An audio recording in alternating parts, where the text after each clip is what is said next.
Welcome to another edition of 42 Straight Years In. On my crackhead update, in my last video, I discussed my old lady up at 7-Eleven, a lady trying to rob her for a phone. Well, I went up there to get some gas, and the cashier, who was black, she was working that morning, and she asked me, she said, "Hey, couldn't you have stopped her? She didn't have to do that lady like that." I said, she could have did her worse than that. She got a gun permit. She had a Glock 40 in her purse. I said, she could have shot her. And I said, she let her make it just by breaking her jaw, so she got away with that. She could be in the morgue. But still, I'm just saying, you ain't got to do people like that. That's what she said. And that's my crackhead update. Y'all know what it is. Get your shanks out and let's ride. In this video, I'm going to deal with the organization Second Look Texas. And one of my videos, Volume 2, Part 19, I did a video on Edwin D. Brown, who was 12 years old, and he served 28 years. He was recently released, but he was 12 years old when the crime was committed. This is Second Look Texas mission statement.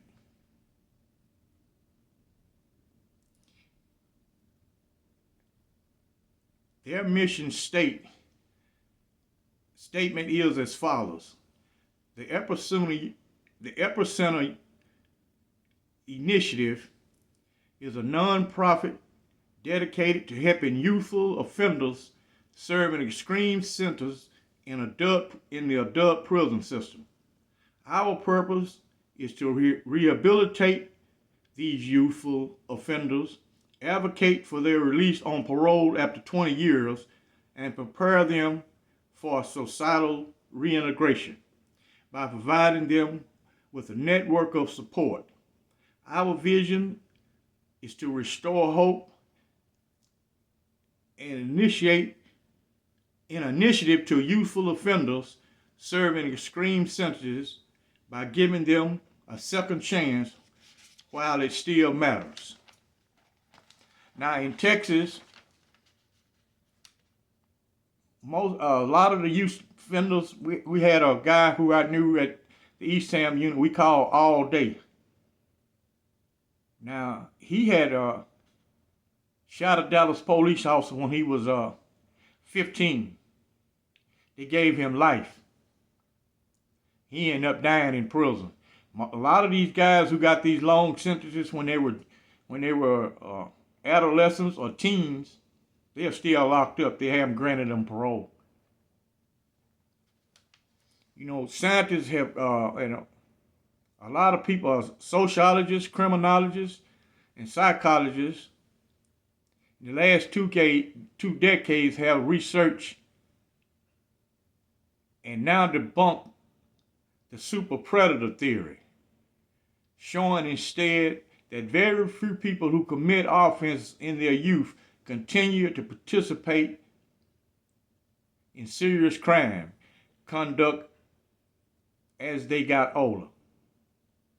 Now, it's not helping getting legislation passed with all the violence. Right here in Dallas, in the last 7 days, there's been 15 murders.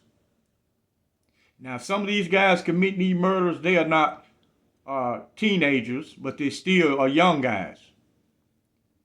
Now, I've known very few cases here where there's one 17-year-old, he was arrested for killing a 7-Eleven employee. That happened last week. But still, with the violence at its all-time high in Dallas, they done broke the record. Their murder record has been broken. And we still got over 50 days to go in this year. So it's not over by a long shot. It's going to be hard getting legislation passed to lower the penalty for any type of violence. Because people is going to be a public outcry. Hey, you got to stop the violence at all costs. Now, you got to ask yourself this question. A lot of you got young nephews or kids or grandkids. If one of your young relatives committed a horrible, violent crime, what would you recommend for his punishment? State that in the comment section, please. Now, something has got to be did to these guys. Can't be a pat on the hand, because they'll go back and reoffend again, thinking they can beat the system. Now, I don't have an answer. I've seen so many young guys in prison. They hold them in a juvenile facility until they reach 18, then they transfer them over to adult prison. Now they got a program where they're 14, they go ahead and house them in the adult prison. That program, the youthful offender program, at one time was housed at the Clemens unit in Brazoria. It's in Brazoria County. Because of a lot of assaults and sexual assaults on these guys, they moved it to the Ellis unit right outside of Huntsville, 6 miles outside of Huntsville. That's where the program is housed now. You know, a prison system does not rehabilitate anyone. They have programs. It's all up to the offender whether he participates. Now, the rehabilitation comes where you say, hey, I don't want to no longer live this life. I don't want to be in an institution. That's where the rehabilitation, because the wardens and the guards, they don't even have time to deal with you. Some of them claim they're underpaid, and most of them, they too busy worrying about not working. You see the average guard, he don't want to even feed chow, because he know that's a lot of work. He got to search the inmates. He got to go stand in that hot chow hall. He don't want to do that. So they want these guys to eat fast as possible. And the program is the same way. They don't care. It's up to you. You don't get nothing out of the prison except what you want to get out of it. You can make it better than what it actually is. It's all up to the offender. You know, they got tons of program in a Texas institution. If that particular institution don't have a program, depends on your custody and your good time status and your length of sentence, you can apply for a program at another prison, and they will transfer you to that facility in order to participate in that program. Now, it'd be hard for a guy who got a life sentence going to a medium security prison. That ain't gonna happen. That is not gonna fly. You most likely, all likelihood, you better hope that program is at another maximum security facility. But Texas has so many max prisons. They got a ton of maximum security prisons waiting on you. Now, I don't know. I don't have an answer. Because most of these young guys, I can look at, man, they ain't trying to hear nothing you talking about. They violent. Some of them look harder than inmates. You know, when I first went to prison, some of these guys, prison was hard. It was a hard life in prison. It wasn't easy like it is now. So I can understand these guys' countenance when they not smiling and joking. It's serious. It's all about survival. You look at some of these 13, 14-year-olds. Man, you can see the look on their face. They don't mean you well. They do not mean you well. You know, but I don't understand is, you know, maybe the legislature and the Senate, they want to curb crime at all costs. So they don't give a shit about a guy's age. They don't care. They can care less. But something has got to be did. Number one, the system don't work. Well, like I said earlier, majority of these guys, 12 and 13 and 14 years old, who get certified as an adult, man, they do a long stretch in prison. A lot of them still there. They haven't made parole. You know, it's kind of hard dealing with the parole board. Their favorite criteria for denying you parole is nature and seriousness of offense. That's not going to never go away. Even after you dead and gone, court documents still going to show the nature and seriousness of that offense. That's never going to go away. You know, they got, like in Texas, parole is a privilege. You don't have a constitutional right on the Texas Constitution or the U.S. Constitution to a parole. And no one can actually say the criteria that they use to release in Texas, because you don't appear for a board in Texas. You go see a unit parole officer. Sometimes your case is referred over to a board member. If you got a large sentence, you might get to talk to a board member, just one board member. They take 3, it depends on what legislature you're under, on how many board members' votes it takes to get released in Texas. Me, I was under the 59th legislature. So it took 2 votes out of a 3 board member panel. I had to get 2 votes in order to get released. That was the criteria. Well, that's not the criteria, but that is the formula for getting released from a Texas prison if you're under that legislation. Now it changed where you got to get 3/4 of the board members to vote on your case. And that's going to be extremely hard to do. These people ain't even talked to you. They never seen you before. They going strictly off what's on that file. At your initial interview, you got to make a good impression on that parole officer. What she writing on that paper is what's going to make you or break you. They judging you on hygiene, you clean shaven, on your posture, how truthful you are. And one of the key things, do you take responsibility for your crime? They want to see remorse from you. Now, that necessarily might not work, but that's the criteria that they're going to look at. And the second thing, if they consider in your case, they notify the trial officials and the crime victim. Used to be anybody in the state of Texas could keep you from making parole. All they had to do is write a letter to the parole board or call.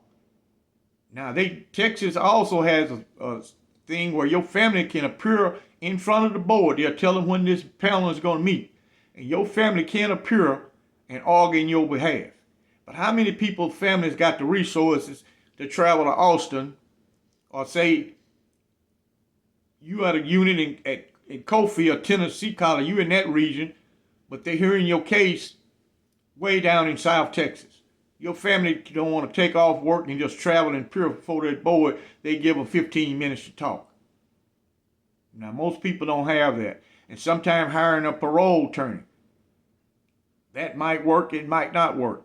The fastest way I've seen to getting out of prison is through a church. Bishop T.D. Jakes here in Dallas, he basically could get anyone released from prison. He could. If he decided to help you, you would be released. Now, the young guys, they haven't matured, but no one cares about that. They looking at, hey, when you were born, it's in your innate nature not to kill your mother. You know that. So they construe that is, not to commit a serious crime. Not to shoot this man trying to rob him also. Something has got to be did. Now, this organization is trying to help these guys out. The guys got life. They have to serve 40 years, and the guy is only 13 years old. Trying to get it reduced to 25 years. Now, that's just parole eligibility. That don't mean he's going nowhere. So I don't know why they wouldn't change the law. It's all in the parole board's hand. I don't care what the statute say. Statute can say 3 years be eligible for parole, and they'll keep you there 45 years. There's some guys there under the old law that I was under. Under a life sentence, we had to serve 9 years and 8 months. A guy who's still at the Mark Stiles unit, a white guy we call Rooster, he's been there 52 years. And this man don't get in no trouble. His health is going bad. They still would not release him. So all that crap about you being eligible, that don't mean you're going nowhere. That means you're just going to talk to them, and they'll think about letting you go. Sometimes at a parole hearing, that was my worst day in prison. Because you got to be on good behavior. You can't have an attitude. I used to hate the parole hearing. I know it's limited when you got a life sentence, how you going to get out of prison. You got the court system. You done lost all your appeals.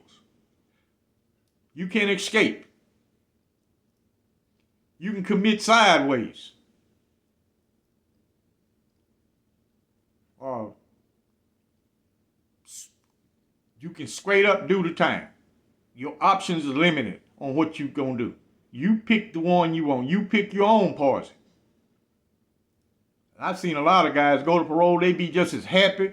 I never was happy. I'd be just as sad. I say, man, I got to go in here and wait on it to come in the mail. Sometimes they call you up there and personally hand it to you. Sometimes they mails it to you.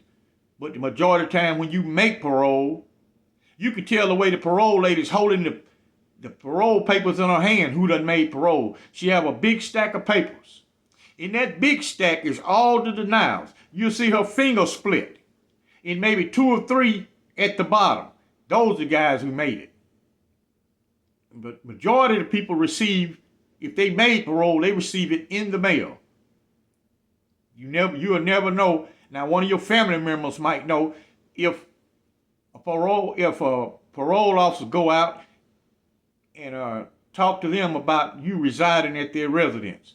They might can write you a letter, or you can talk to them on the phone, and they'll say, hey, the parole officer's been out here, and I told him you can stay here. You know your chances of making parole has greatly increased, because they wouldn't be wasting all that time going to your family or your relative's house if you wasn't going to make it. But they are not handing out no parole.